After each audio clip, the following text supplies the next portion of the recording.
Hey, what is up guys? I'm your boy Nick with Pick MMA. In this video we're going to be talking about all the props for the full card. Each fight we're going to be talking about the props that I like, if they're worth playing or not. We're going to go over each and every fight in this card. So if you guys are new here, please subscribe to the channel. We're so close to 400 subscribers. We just hit 350 subscribers, I think, or we're about to hit 350 subscribers. I want to thank all of you guys. Thank you for the support, guys. It means a lot to me, guys. I'm going to keep grinding away. We're going to keep building the channel.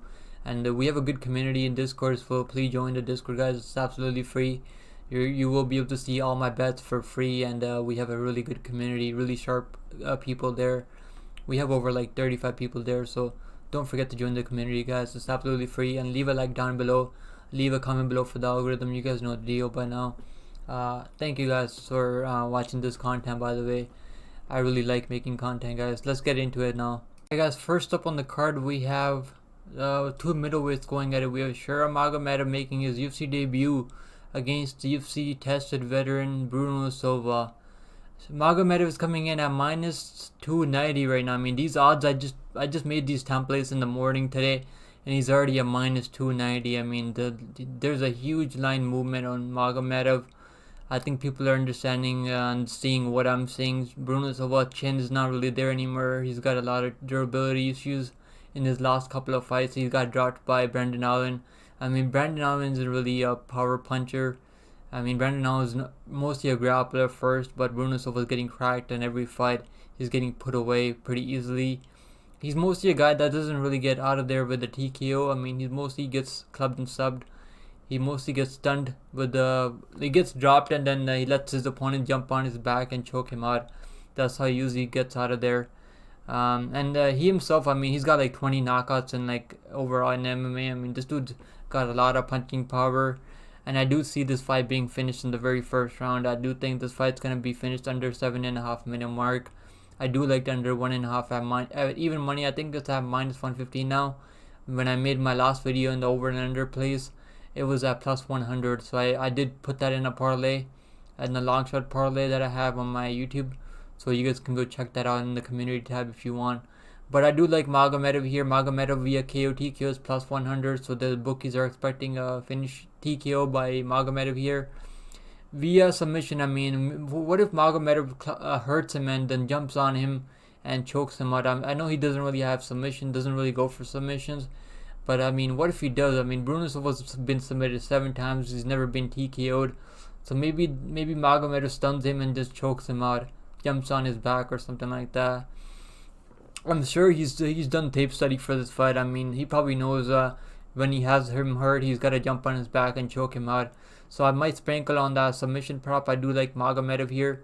I do like him inside the distance at minus 118. That's pretty wide, but I do see him finishing this fight. I do like Magomedov.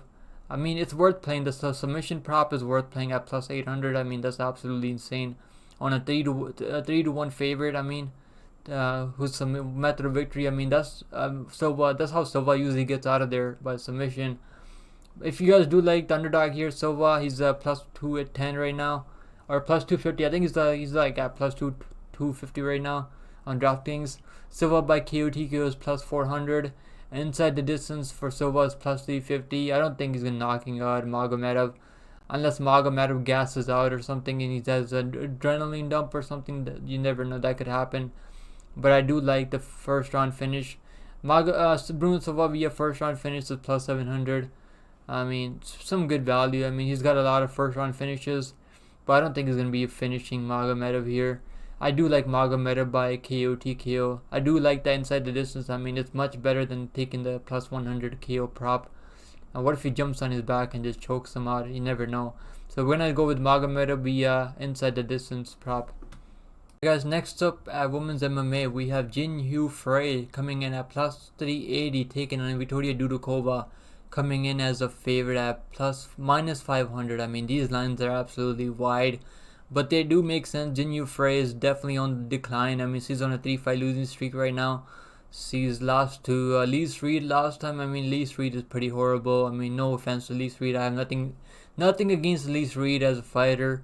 But if you're getting dominated by Lee Reed, that fight was kind of close in the first round. but then her cardio is just not there after in the second and third round. I do like Victoria Dudikova here. I have some of my long shot parlays. I know it's a long shot parlay, but her at minus 500. I'm not gonna put her in my main parlays, but I do think she's gonna absolutely dominate this fight.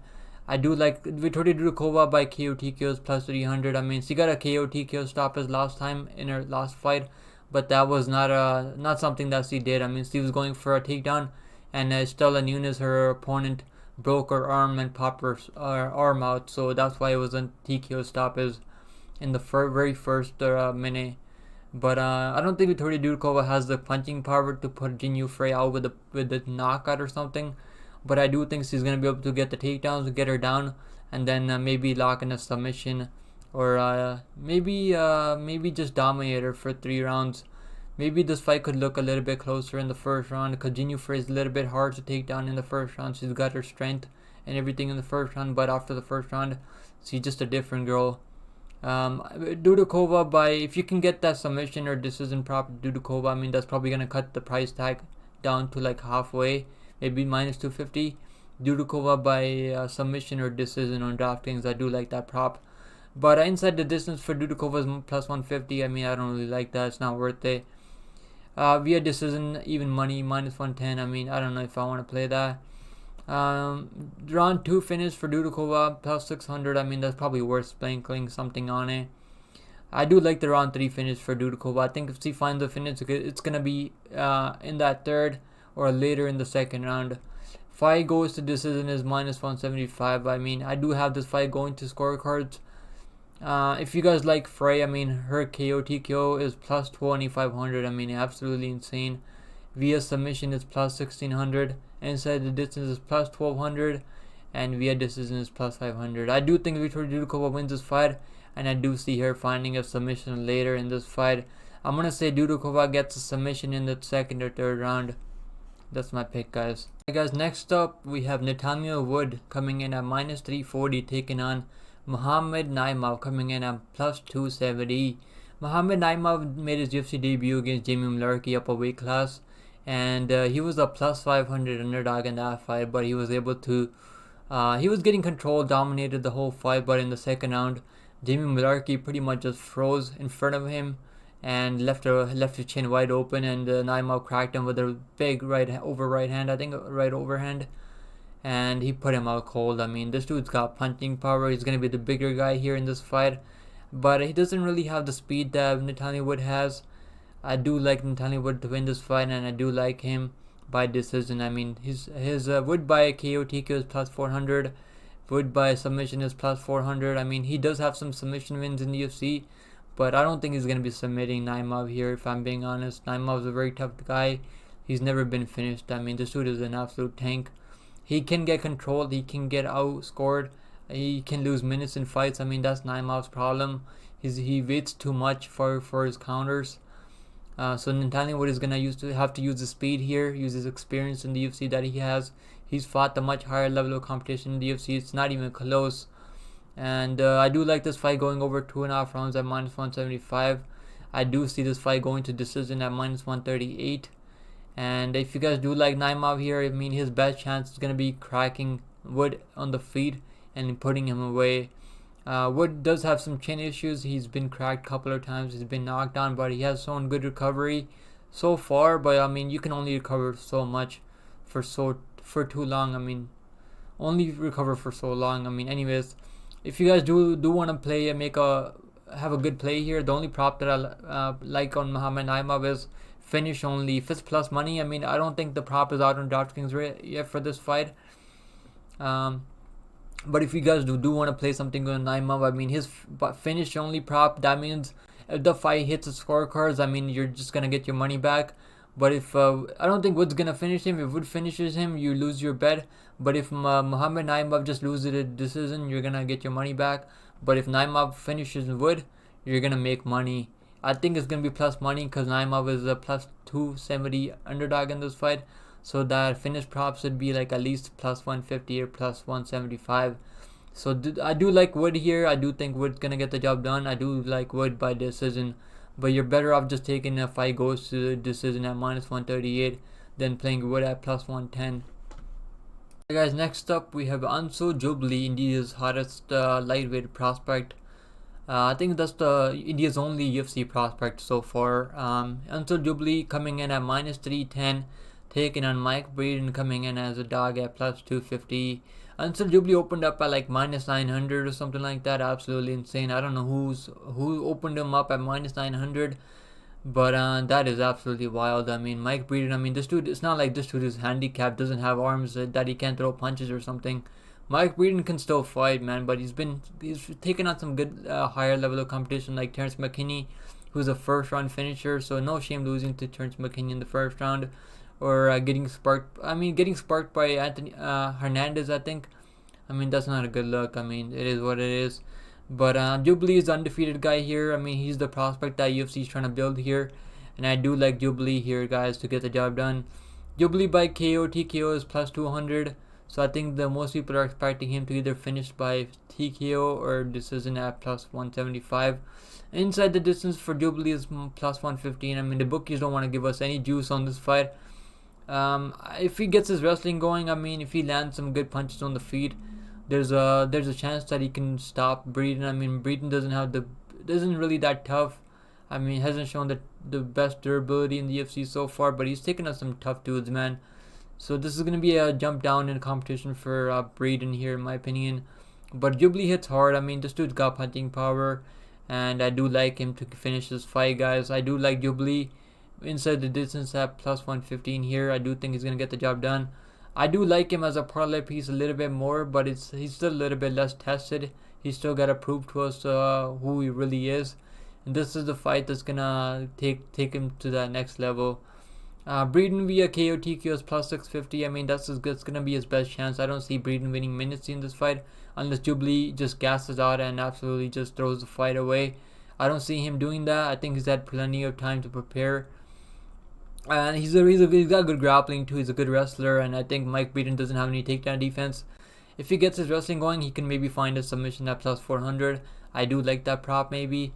But if you guys are gonna be playing Jubilee, I mean, you're better off just playing him inside the distance at +115. I mean, I do think he can find a finish later in this fight, or just use him as a parlay piece. I mean, he's a good parlay piece. He's absolutely gonna win this fight. The UFC knows what they're doing exactly with this matchmaking. Anyways, guys, so if you guys like Breeden, I mean, there has been a lot of money coming in on Breeden. I mean, he was like a +700 or something like that when they opened up.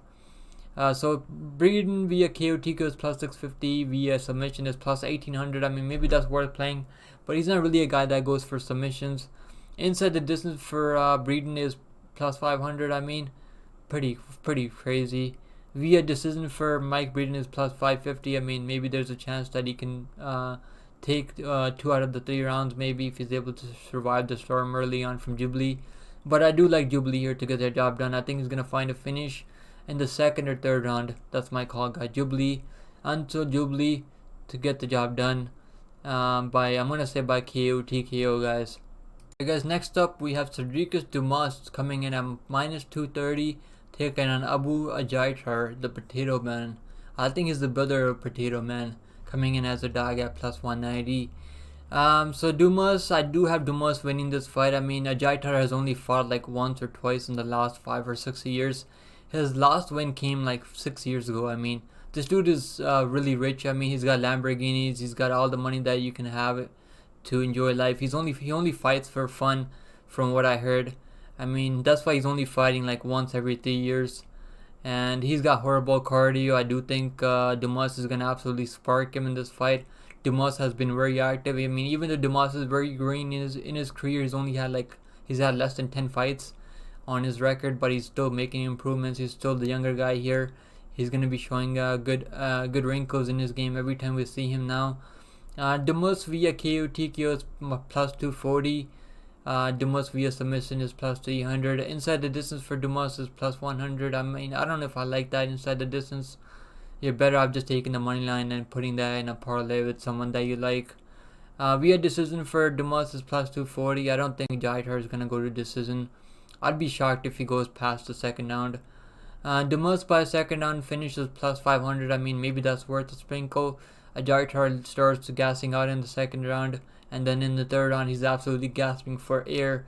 If you go watch that fight with Marc-Andre Barrio, this dude has good output in the first round. He won the first round, but then I mean, in the second and third round, he was gasping for air. I mean, you gotta go watch that fight. That stoppage by the referee was absolutely hilarious. The referee lets him eat damage for the whole round in the third round, and then stops the fight with 4 seconds left in the fight. I mean, what the fuck is that referee doing? I wanna go find out who that referee is. That referee, I've never seen him in the UFC again. I think they fired him or something maybe. Anyways, guys, let's get back to the fight. I mean, so I do like the under 2.5 rounds here. I think this fight is finishes under 10 minutes. Under 2.5 is minus 163. Or if you guys do like a Jaar here, I think his best chance is gonna be catching Dumas coming in. But Dumas is gonna have the reach advantage here. He's gonna be the title fighter, and he's the one that's been super active. So I don't think a Jaar at plus 400 is. I don't know if I'm gonna be getting to that. It's not even worth playing. If it was plus 1000, maybe it'd be worth playing. I mean, Dumas has never been knocked out, I think. Inside the distance for Jaar is plus 350. I mean, he's not really a guy that goes out there wrestling guys. He's just gonna be swinging wild. I mean, throws a lot of looping shots. I don't like a Jaar here. I do think Sarikas Dumas should be able to find a finish here, but he's still very young. So I just took him on the money line. I got him at minus 170 early on, and there's a lot of money coming in the last couple of days on Dumas, guys, and it makes sense why. I do like Dumas here. I think he finds either a TKO stoppage or the submission in the second round. I'm gonna say second round finish for Dumas, guys. Guys, next up at bantamweight we have Boser coming in as a huge favorite. I think he's the biggest favorite on the card so far, on even the pay-per-view card combined. I mean, Boser is minus 575, taking on Victor Henry, coming in as a dog at plus 425. I mean, these odds are kind of wide, man. I took Boser. I have him in a parlay back when he was a minus 400 favorite. I mean, he stayed at minus 400 for quite a long time. That's where the bookies opened him up at minus 400, and it makes sense why. I mean, he's an undefeated guy. He's done really good. He fights really smart. He uses his game plan to the T. I mean, doesn't take any unnecessary risk looking for the finish, and that's the way he's gonna fight. He's gonna mix in some takedowns. He's a really high IQ fighter at the UFC. I mean, he's gonna have some of the best fight IQ in the UFC, on the UFC roster. I mean, overall, it doesn't matter which weight class. I mean, he's gotta have some of the best fight IQ on the roster. Anyways, guys, so Boser by finish by KO TKO is plus 500. I mean, maybe I don't think he's gonna be finishing Victor Henry. Victor Henry's showing a lot of toughness, but Henry's getting up there in age, man. You can only take damage for too long before your chin starts cracking. Anyways, guys, Boser by submission is plus 400. That's how you normally used to finish fights before he made it to the UFC. But he hasn't really shown any finishing ability at this level. But it does seem like he's making improvements. His brother's making improvements too. His brother was expected to win by decision last time around. Freed Boser. Took on Rodriguez, I think it was, who's moving up from flyweight to bantamweight. And Boser, his brother Freed, finished him with the submission arm triangle. I think it was in the first round. So it's not out of the realm of possibility that Boser can come in here, get a takedown and a lock in a submission. I do think there's value here in Boser via submission. I mean, he's gonna be looking improved in this fight. I mean, he's making improvements every fight. Victor Henry, I mean, he's a veteran, man. He's at over 30 fights almost, and I don't think he's gonna be finished here. I still like Boser here by decision, minus 165. I mean, it's still cutting the line down way lower than minus 575. But you're better off just taking the fight goes to decision at minus 225 than playing Boser at minus 165, his decision prop. And then you're going to be sweating if it's a close fight. Because Victor Henry does have good volume. He's not some bum that you just go out there and just spark in like a minute or something. I mean, he's not going to quit on himself. He's going to throw good volume back. He's going to use his footwork. Victor Henry's a fucking, he's a dog, man. Victor Henry's got that dog in him too. But I do have Boser winning this fight. I think he wins by decision. I think he wins by unanimous decision. I think he wins two out of the 3 rounds. Maybe even all 3 rounds. Anyways, guys, so if you guys do like Henry here, I mean, his best chance is going to be his KO prop is plus 2,000. I mean, Boser has never been finished, so it makes sense why the bookies are trying to get people to play that plus 2,000. I'm not going to be playing that. I don't think he's going to be knocking out anyone. Henry doesn't really have much finishing ability. Henry via submission is plus 1600. Like I said, he doesn't really go for submissions a whole lot. He's also a fighter that likes to stay safe, uses volume and striking from range. Henry via decision is plus 700. I mean, that's maybe worth sprinkling if you don't have David Boser in your parlays. Maybe sprinkle on Henry via split decision at plus 2200. I mean, that is absolutely crazy. I might put like $10 on there just for fun. I mean, this dude always makes his fights closer. He's got some good wins in the UFC. Got a win over Raoni Barcelos. Beat Tony Gravely last time around by split decision. So he fights extremely close to his opponent's level. And plus 2200. I mean, maybe there's some value there. Then playing David Boser at minus 165. But I do like this fight going over to scorecards. I do think this fight hits the scorecards. And I think Boser wins it on the cards. Alright guys, next up at lightweight we have Yaya making his UFC debut in his hometown in Abu Dhabi. He's from UAE, I think.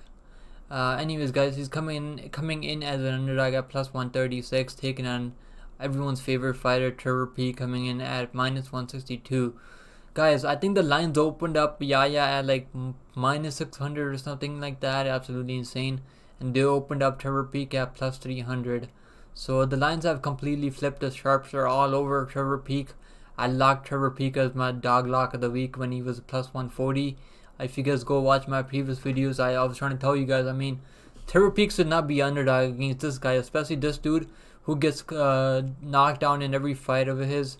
And he's like, he gives up his back every time to his opponents, to lower level guys. I mean, he's getting stunned in every fight, getting dropped. He's super chinny. Doesn't have the heart to go through adversity. I mean, if you're taking on someone like Trevor Peek who's gonna be on you like a fucking pit bull the whole time, this is not a good matchmaking for Yaya. I mean, is the UFC trying to get him a win here? I mean, is that what they think? Dude, I mean, Yaya is a good kickboxer. I mean, he likes staying at distance and using his kicks, using his punches, but he has that upright stance where he keeps his chin really high. And he gets cracked and gets put down by lower level guys on the regionals. But then the way he wins is he lets them gas out, and he's fought a lot of 5-round fights, and he waits for his opponents to get tired, and then he gets them out of there. He does have good punching power though, but I don't see him putting Trevor Peek out here. I don't see him finishing Trevor Peek. I think Trevor Peek's gonna be on him like a fucking pit bull, and I think he's gonna knock him out. Trevor Peek via KO TKO is even money at minus 110. Peek via submission is plus 1600. I mean, I might put like $10 on there because that is absolutely wide. And Yaya has been in his 3 finish losses. He's been subbed twice, and it was a club and sub. So Trevor Peek can absolutely put him down and then jump on his back and lock in a submission. But Peek likes to just fucking ground and pound. That's this dude. That's his favorite method of victory. But he just likes to just hammer away. He likes to tomahawks. He's gonna fucking throw those tomahawks at him. And I think it's going to put him out cold. I do like this fight going under 2.5 rounds at minus 285. I mean, that's a good parlay piece maybe. Yaya via KO TKO. If you guys do like Yaya, I don't think it's going to be finishing Peek. And that number is just not worth it. Even if I did think Yaya was going to win this fight. At plus 350 to knock out Trevor Peek. I mean, what the fuck, man. This dude is not knocking a Trevor Peek. I'll say that much right now. I'll probably look stupid if he does, but I don't think he's going to do it. Yaya's best chance is going to be by decision at plus 500. I mean, that's his best chance. But he's gonna have to eat some fucking big shots from Peek in the first 2 rounds. And I don't think he's going to be able to. I like this fight going under 1.5 rounds also. I think he opened up at minus even money. Under 1.5 opened up at even money. So I do like that. I do like Peek by finish here at minus 225, I mean. But I do think you're better off just taking him by money line at minus 162. Even now, the money line, I mean, parlay that with Dumas. I mean, that's a good parlay. I got that parlay. I have like 1 unit or half a unit on that at plus money. But pick is still Trevor Peek by KO TKO, guys. Guys, next up at men's flyweight, we have Tim Elliot coming in as a big underdog at plus 350, taking on Makhachev coming in at minus 455. Makhachev is an undefeated fighter here. He's up and comer, 24 years old, still very young, but he's shown really good game in the UFC so far. He's finished 4 of his five wins in the UFC, And the only guy that he wasn't able to finish was, I think, Charles Johnson, who's really tough and has good wrestling. In this fight, he's going to be taking on a grappler, Tim Elliot, who's been in the game forever, over a decade. Fought who's who of flyweight. Fought even, I think, DZ. Mighty Mouse, I think he's fought Mighty Mouse too. Fought Mateus Nicolau, I think it was. He's fought everyone at flyweight, man, pretty much. He's had like over 20 fights in the UFC. But he has been subbed 4 times in those fights. He's been submitted 4 times, but he's really turned his career around. But I think he's 4-1 in his last 5 fights. But I think he's taking on lower level competition. Every time he takes on a higher level competition, he loses. I do like Makhachev here. I mean, it's not a surprise that I'm taking Makhachev here, the undefeated guy, to get the job done. He is coming off a knee surgery, so you guys gotta take that into account. Tim Elliot is gonna make this fight tough for him. It's not gonna be an easy fight for Makhachev, unless Makhachev really comes out here like a bat out of hell and lands a big shot on him, puts him down, and just jumps on his back and chokes him out. I could definitely see that, but Tim Elliot is a tough fight for everyone. Makhachev via submission is plus 225. I think back when I was making this template, it was plus 225, but now it's plus 200 on DraftKings. I played it at plus 225 with the Trevor by KO TKO parlay. I put those two together and got some big plus money. But Makhachev by KO TKO is plus 700. I mean, maybe he's going to come out here and try to knock him out with ground and pound. Maybe, who knows? You never know. Sometimes guys want to prove that they're well-rounded, that they can do everything. So maybe he's going to come out here like Rosas Jr. did. Remember last time around, everyone was playing his submission prop at minus 225, and then he comes out here and knocks out Mitchell. I think he knocked him out. His KO prop was plus 350, I think. So maybe Makhachev comes out here and knocks him out. Plus 700, I mean, that's maybe worth sprinkling. I do like Makhachev round 3 or decision prop. I mean, he's finished his last 2 opponents in the 3rd round after the 2.5 round mark. Fight doesn't go the distance at plus 120. I mean, I do like that. I do think Makhachev is gonna finish him. I do think soon this is gonna flip. I think we're gonna be a lot of money is gonna be coming in on the under fight doesn't go to decision. If you guys do like Elliot here, his best chance is gonna be to out-scramble Makhachev and win by appointing him. I don't see him finishing Makhachev here. Elliot by decision is plus 500, or Elliot by split decision is plus 1400. I mean, his best chance is going to be split decision. I don't think he's going to be dominating Makhachev here. Maybe he wins 2 out of the 3 rounds. Maybe he uses his all veteran savvy skills that he has, grabbing gloves. I mean, doing all the cheating stuff that you can do to get a win over your opponent. I mean, he was doing it all over that Tagir Ulanbekov guy in that fight. I mean, that's how he won that fight. He was like grabbing the fence, I mean, kicking him in the nuts, poking him in the eyes, everything you can think of. I mean, Tim Elliott's going to do it all. He's going to use everything to his advantage. I do like Makhachev here. I think he gets it done by submission. Plus 225, I do like Makhachev by submission, guys. I do think he's going to find a submission in the 2nd round. That's my pick, guys. Okay, guys, next up, and I think this is another bantamweight fight. We have Saidner Magomedov coming in as a favorite at minus 218, taking on Muin Gafurov coming in as a dog at plus 180. Side via KO side KO TKO prop is sitting at plus 450. I mean, he's not really a guy that goes out there knocking people out. He's usually a guy that's gonna stay at range, uses kicks to keep the distance and control range. I mean, that's how he normally fights.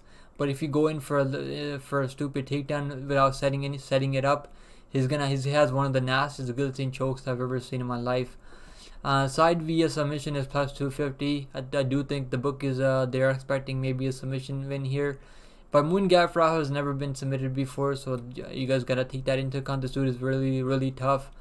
But there's gonna be that one time when he makes a mistake in fight. I mean, he does make a lot of mistakes. He was shooting some lazy takedowns on John Castaneda, and he lost the point too. He got dropped by John Castaneda too. So I mean, this is a huge jump up in competition for Muin Gafurov. I don't think they're bringing Muin Gafurov here to get him a win. I think they're doing Saidner Magomedov a favor here. I think Saidner Magomedov has fought. He was fighting Jonathan Martinez in his last fight, and that fight should have gone to him. I mean, I scored it for Saidner Magomedov, but the judges gave it to Martinez. But we know how good Martinez really is. So no shame losing to Martinez via by decision. And this is a huge jump up in competition for Moon Gaffarov. I mean, he's lost his Contender Series fight. He lost his UFC debut against John Castaneda, even though it was on short notice. But I mean, he's losing all these fights, man. I think they're just bringing him in so they can build the other guys off him. I haven't really been impressed by him. He's 1-5 when fights hit the scorecards, so you can't really rely on him to go out there and win minutes. And I don't trust him with my money either. I know there's a lot of people that are picking Gaffarov by this, like, as an underdog, and it makes sense. I mean, this is a closely lined fight on this card. There aren't that many closely lined fights, so I get why some people are picking Moon Gaffarov, but I don't trust this dude. He throws a lot of looping shots. I mean, doesn't really set anything up. He's gonna go out there, try to brawl, and I don't think it's gonna work. I think he's gonna get caught. I think he can get clipped. I think Saidin Magomedov can even put him away. I do have Saidin Magomedov outpointing him. I think it's gonna be hard to put a guy away like Gaffarov, who's never been finished. But if anyone can do it, it's going to be Saidin Magomedov. I mean, he finished Said Yukub by a nasty guillotine choke, I think it was. And I think Moon Gaffarov is going to panic wrestle. I think Nurmagomedov is going to catch that guillotine choke and just choke him out. I do like Nurmagomedov by submission. I do like the side via submission or decision at -150. I mean, that's definitely going to cut the line down a little bit. But at that point, you're just better off taking the money line. I mean, it's not instead of playing the prop. What if he knocks him out? What if he lands a big head kick or something and knocks him out? Then you're fucking you're just cussing yourself off for taking that sub or decision prop. Saidin Magomedov by KO TKO is +450. I mean, that's not too bad, but it should be high. It should be more juicy against a guy who's never been finished before. Nurmagomedov by submission is +250. I mean, I'm not really looking to play that. Side by decision is decision only is -250. I mean, that's probably worth playing, and it's much safer, guys. Moon Gaffarov, I mean, what that means is as long as if Moon Gaffarov finishes the fight, if the fight is finished inside the distance, you get your money back. But if Gaffarov finishes side, I mean, you're gonna lose your bet. But if Nurmagomedov finishes Gaffarov, I mean, then you get your money back. But if Saidin Magomedov, this fight goes to scorecards and then Magomedov wins, I said it wrong. I mean, it means as long as Moon Gaffarov doesn't win the decision, if the fight hits the scorecards and Magomedov wins the decision, you make money. I do think that's a safe play if you guys don't want to take a risk on Magomedov money line here. The side by via decision only is -250. I do gotta warn you guys. I mean, sometimes Saidin Magomedov doesn't pace himself well. Sometimes he can slow down in the third round, and we've seen him slow down a couple of times. I mean, he was absolutely winning that fight against Jonathan Martinez, but then he let off the gas, and Martinez found his way back into the fight. So I mean, this dude hasn't shown the best cardio, but I do see him winning this fight. I do think he's gonna either choke him out in the second round or just outpoint him. Gaffarov via KO TKO is +450. I mean, that's going to be his best chance. But his best chance is going to be via third round TKO at +2000. I mean, that's going to be his best chance when Magomedov slows down and starts fading away. Gaffarov probably has the better cardio here, I think. He really puts the pace on people. But he slows down too. It's not like he has a really good cardio. Both of these guys haven't shown the best cardio. But I am going to take Saidin Magomedov by submission or decision here. Guys, next up at middleweight, we have Ikram Aliskerov coming in at -625, taking on Warlley Alves, who's moving up from welterweight to middleweight to take this fight on short notice too. Ikram Aliskerov was supposed to take on Nasruddin Imavov, who's a top contender at middleweight. So Warlley Alves is replacing him, and I think he's taking this fight for that bag, for that big opportunity to go out there and collect that bag. Warlley Alves, I mean, he's been up and down majority of his career. He's never really been a consistent guy. He has a good win over Colby Covington. I mean, choked him out with a guillotine choke. That's his best win in his UFC run so far. He's coming in as a dog at +455. Ikram Aliskerov has a full camp for this fight. I mean, Warlley Alves is just coming in, showing up for a paycheck. I do like Aliskerov inside the distance at -250. I mean, it's pretty wide, but it definitely cuts the line down, cuts the price tag down of the money line down to halfway down. It's a good parlay piece, I think. Ikram Aliskerov via KO TKO is +120. I do think he knocks him out in the first round, but I wouldn't be shocked if we find the submission at +175. takes him to the ground. He's got one of the nastiest Kimuras that I've ever seen.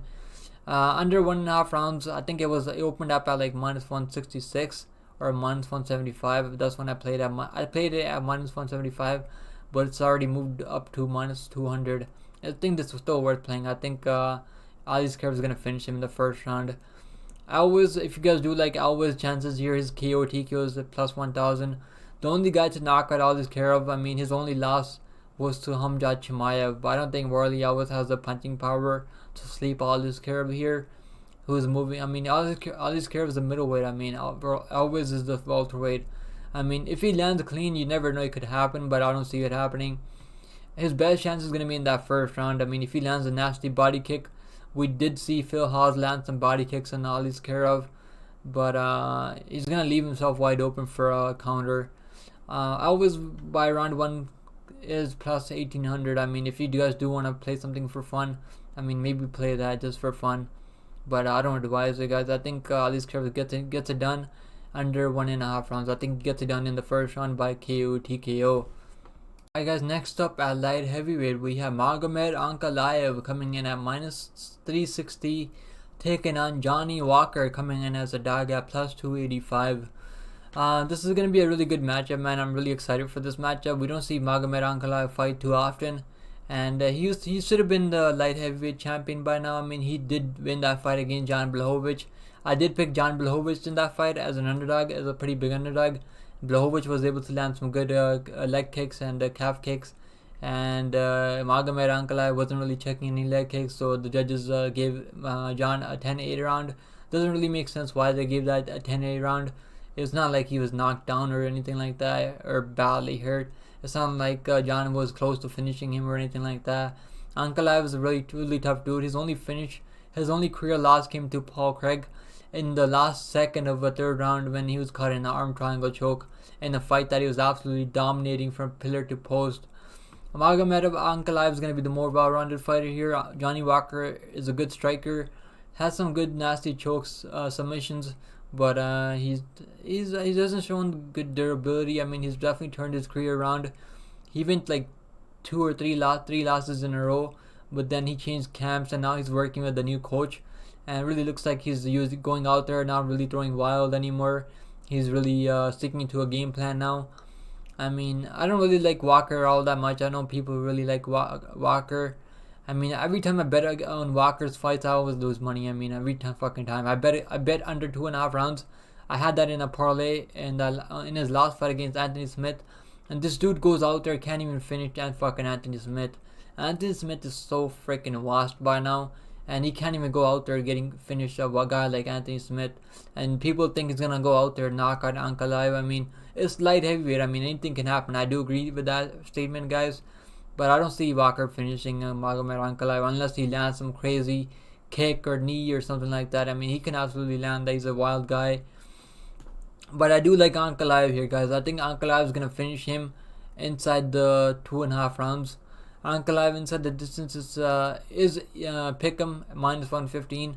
Ankalaev via KO TKO is +100. Ankalaev by submission is +800. I mean, I might drop something on the submission prop, but Ankalaev normally doesn't go for submissions. He likes to ground and pound. He's got nasty ground and pound, man. He's got some heavy hands. He's got really good kickboxing, and he's a really good technical striker.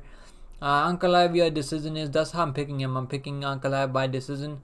But the more I think about this fight, I do think Walker is going to put himself in danger and leave himself wide open looking for a leg kick or something like that.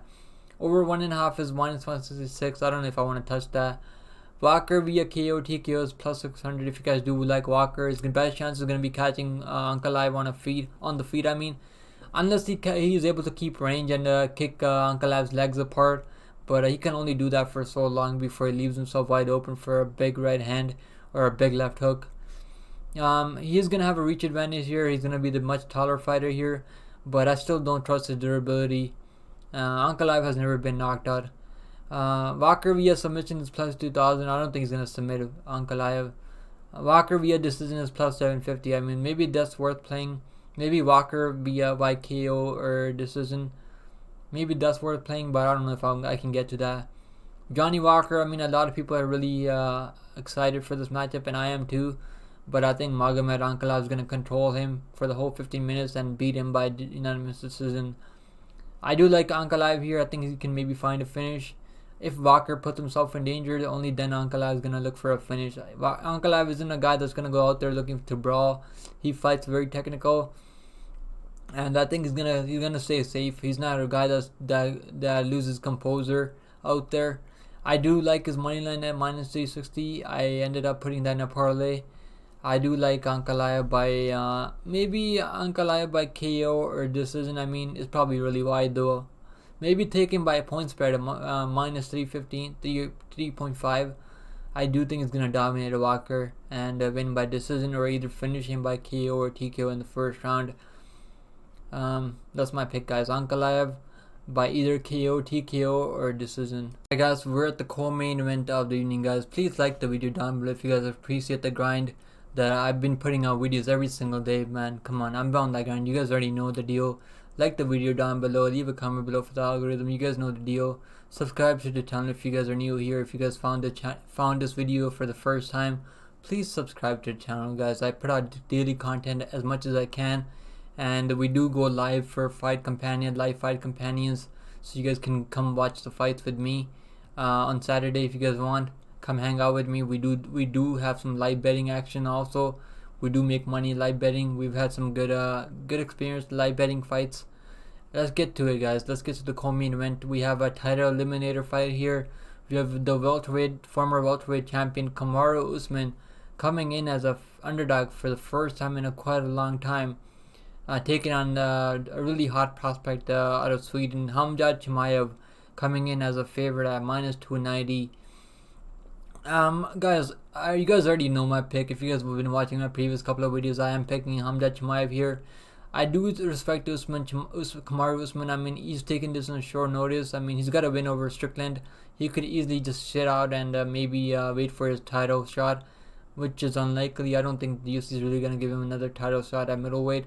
He's going to have to beat someone like Chimaev to really take that hype and put himself in one of those positions to get a title shot at Strickland. He's got a good win over Strickland, so maybe if he does beat Chimaev somehow, which I don't see happening, maybe he can get that title shot next. But Chimaev inside the distance for the let's look at the props, guys. Chimaev inside the distance is minus 115. So the bookies, they're not sure if he's gonna finish Usman or not, which makes sense. I mean, Usman is showing really good toughness. I mean, he's not really a guy that you go out there and spark, but he's getting up there in age. I mean, he's 36 years old now. He got head kicked pretty brutally. I mean, you're never the same when you get head kicked that badly. When you take a really big shot like that to the head, to the dome, you're never gonna be able to be the same guy that you once were.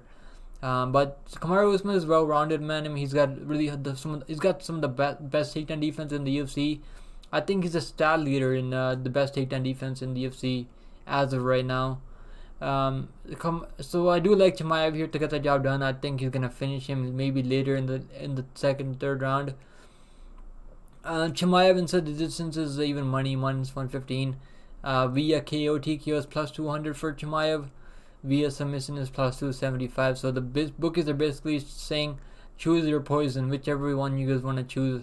But the one that I did play via round 1 or 2, round 2 finish. I think if he does finish Usman, it's going to be in the first 2 rounds. I don't think Chimaev is going to have enough in the tank to finish Usman in the 3rd round.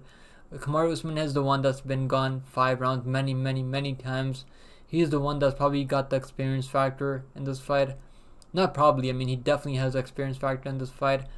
If you guys do like Usman here, I do think he's definitely got a chance to beat Chimaev. Chimaev is human. It's not like Chimaev can be beaten. But anyhow, guys, I do think Usman's best chance is going to be either landing a big shot on Chimaev, but I don't think his punching power is really all that high anymore. I don't think he wasn't able to put away Colby Covington in the second round. In the second fight, I mean, even in the first fight, he knocked him down and the referee stepped in. I mean, so it's not like he's sleeping guys. I mean, we've seen Khamzat Chimaev has the power to sleep guys with one punch. He's got one punch knockout power. So if you guys do like Usman, his best chance is going to be either surviving the first round and then taking over the fight in the second and third round. Usman via decision is plus 550. I mean, that's going to be his best chance. Or split decision. I don't think even if he wins the last 2 rounds, I don't think the judges over in Abu Dhabi are gonna give him all 3 rounds. I think they're gonna be either it's probably gonna be a split decision or a really close fight. I don't see him winning like the 2 rounds cleanly, even if Usman somehow does it. I think Chimaev is gonna be he's gonna be the one that's gonna be pushing forward, and it's gonna be really hard for Usman to get this done in Abu Dhabi. So I do like Chimaev here. I do like the round 1 and round 2 finish prop. I think it went down to plus 100 now. I played it this morning at plus 110. I put like half a unit on it, but I do have Chimaev in a couple of my parlays. I think Chimaev is absolutely gonna get this done. I think we heard that Kamaru Usman's dealing with some knee injuries too nowadays. So I mean, he's dealing with a lot, man. He's taking this on like 10 days notice. I think the UFC is really paying him a big bag for this opportunity, and I think he's making the most out of it. I mean, why wouldn't you? If they're paying you like $500,000 or anything close to like anything close to $500,000, I mean, why wouldn't you go out there and fight for 15 minutes? Alright guys, now my pick is Hamzat Chimaev. I think he gets a submission in the first or second round. Alright guys, we're in the main event of the evening, guys. The last fight that we all been waiting for since the last fight they had, since their first fight in I think it was in Perth, Australia. So we have Islam Makhachev, the lightweight champion, one of the most dominant lightweight champions we've ever seen in UFC history, taking on the featherweight champion Alexander Volkanovski, one of the best featherweight champions we've ever seen in the UFC history. This is going to be their second fight. This is a rematch. Islam Makhachev was preparing for Charles Oliveira, like you guys already know, and Volkanovski was able to step in on 10 days notice. What an absolute freaking beast, man. Volkanovski, I have all the respect for Volkanovski. I mean, there's not a lot of champions that go out there and take fights on 10 days notice, especially a big opportunity like this. But I mean, I really wanted to pick Volkanovski here, but I just can't do it, man. I just can't freaking do it. I mean, Islam Makhachev was still able to get him down, get those takedowns, get that control time. He was doing good in the striking exchanges too. It's not like Islam Makhachev was losing the striking exchanges. If you go watch that fight back, I mean, Islam Makhachev was stinging him with some punches, landing some nice left hooks. I mean, he's got speed. He's got crisp striking. I mean, his striking is only getting better from there. And let's not forget, that was his first fight in the UFC, which was 5 rounds, in which he went full 5 rounds. He's mostly finished guys in the second round or third round. He's never. I think he's the most longest he went before the fight with Volkanovski. I think it was with Thiago Moises. He finished Thiago Moises in the 4th round, if I'm not mistaken. I think it was the 4th round. But guys, I do like Islam Makhachev here to get it done. They're fighting in Abu Dhabi, so everything's favoring Makhachev here. Makhachev is gonna have a 36-hour rehydration period this time. It's not 24 hours like it was in Perth, Australia. So guys, I do like Makhachev here to get the job done. I think he's gonna win by decision. I don't see him finishing Volkanovski. If he does finish him, it's gonna be a huge feather in his cap. I mean, he's probably looking to finish Volkanovski, but I mean, Volkanovski probably going out there trying to finish Islam. So I would not be shocked if either one of these guys finish each other. They're very high-level fighters, but I just don't see it, man. I think these are some of the best fighters we're ever gonna see in the UFC. And they don't have a lot of holds in their game, man. Unless one of them catches each other clean on the chin. That's the only way I see this fight being finished, guys. Let's go over the props, guys. The over 4.5 is minus 125. I mean, that makes sense. I do have that in a parlay. Over 4.5 rounds. Islam via KO TKO is plus 400. I mean, that's not really worth it. I mean, he's not really a knockout guy. He can knock people down, but he goes for submission, club and sub. He's mostly a club and sub guy. Islam via submission is plus 300. I mean, he's not able to submit. He wasn't able to submit Volkanovski last time. I don't see him submitting Volkanovski this time.